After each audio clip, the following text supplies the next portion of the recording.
తాజా అంశాన్ని చూస్తున్నాం. వైసీపీ మాజీ ఎమ్మెల్యే బొల్లా బ్రహ్మనాయుడిని సైబరాబాద్ పోలీసులు ప్రశ్నిస్తున్నారు. విచారణ అనంతరం బ్రహ్మనాయుడిని కోర్టులో హాజరుపరచనున్నారు. దీనికి సంబంధించిన మరింత సమాచారం మా ప్రతినిధి నాగార్జున అడిగి తెలుసుకుందాం. నాగార్జున, చెప్పండి, బొల్లా బ్రహ్మనాయుడు విచారణకు సంబంధించిన తాజా సమాచారం ఏంటి?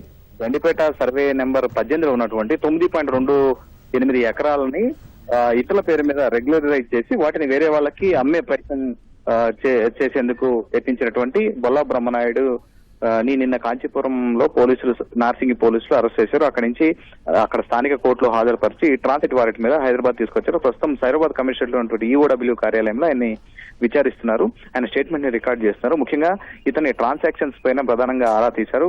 గత 3-4 ఏళ్లుగా ఇతని పేరు మీద ఉన్నటువంటి కొన్ని బ్యాంకు లావాదేవీల మీద అతను ప్రశ్నిస్తున్నారు. ముఖ్యంగా వెల్ది రాధాకృష్ణ అనేటువంటి వ్యక్తి ఈ గండిపేట భూముల కేసులో మొత్తం నకిలీ జీవోలు సృష్టించడం, ఫేక్ డాక్యుమెంట్లు, HYDRAA clearance, CCLA clearance, even HYDRAA commissioner Ranganath సంతకాలు కూడా ఫోర్జరీ చేసినటువంటి దానిపై ఆయన్ని రాధాకృష్ణకి జరిపినటువంటి ట్రాన్సాక్షన్స్ లో అతన్ని ఆరా తీస్తున్నారు.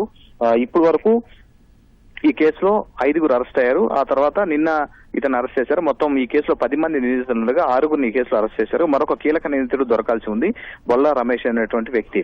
అయితే నిమ్మల దశరథ్ అనేటువంటి ఫ్యామిలీ, దశరథ్ అనేటువంటి ఆయన కుటుంబానికి సంబంధించినటువంటి రామస్వామి గౌడు, రాజేష్ గౌడు, వేణుగోపాల్ గౌడు, గారెల మంగ, వీళ్ళ నలుగురికి కూడా బొల్లా బ్రహ్మనాయుడు సుమారు 4 కోట్ల మేర ట్రాన్సాక్షన్స్ వీళ్ళ బ్యాంక్ అకౌంట్ లో పంపించారు. అయితే వాళ్ళ పేరు మీద రెగ్యులరైజ్ చేసి ఆ భూమిని వేరే పార్టీకి కట్టబెట్టడం ద్వారా కొన్ని వందల వేల కోట్ల రూపాయలు కాజేయచ్చు అనేటువంటి అంశం పైన ఆయన ప్రయత్నం చేశారు. ఇందుకు భాగంగానే వెల్ది రాధాకృష్ణ సహకారం తీసుకొని ఫేక్ డాక్యుమెంట్లు, ఫేక్ డివోలు సృష్టించారు.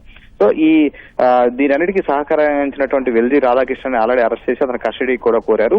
మరోవైపు ఇతను ఈ 9.28 ఎకరాల కనుక సక్సెస్ అయితే, అంటే నకిలీ జీవోలు సృష్టించి వేరే పార్టీకి భూమి అమ్మడం సక్సెస్ అయితే కనుక ఆ భూమిలో సర్వే నెంబర్ 18లో ఉంటే మరికొన్ని భూములు కూడా ఇదే విధంగా ఫేక్ డాక్యుమెంట్స్ సృష్టించి వాటిని అమ్మేద్దామని ప్రయత్నం చేసినట్టుగా పోలీసులు ఆధారాలు సేకరించారు. ఇందులో భాగంగానే అతన్ని ప్రశ్నిస్తున్నారు.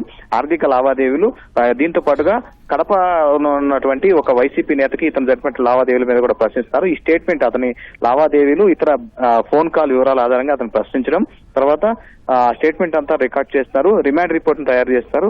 మధ్యాహ్నం తర్వాత అతన్ని ఉప్పరపల్లి కోర్టులో హాజరుపరిచి రిమాండ్ కు తరలించే అవకాశం ఉంది. ఈ కేసులో మరొకసారి అతను కస్టడీలో తీసుకుంటే పూర్తి వివరాలు వెల్లడయ్యే అవకాశం ఉందని భావిస్తున్నారు. మొత్తం మీద ఈ కేసులో ఇప్పటివరకు 6గురు, బొల్లా బ్రహ్మనాయుడుతో పాటు మొత్తం 6గురు అరెస్ట్ అయ్యారు. మరికొంత 4గురు పరారీలో ఉన్నారు. వాళ్ళని కూడా త్వరలో పట్టుకుంటామని పోలీసులు చెప్పారు.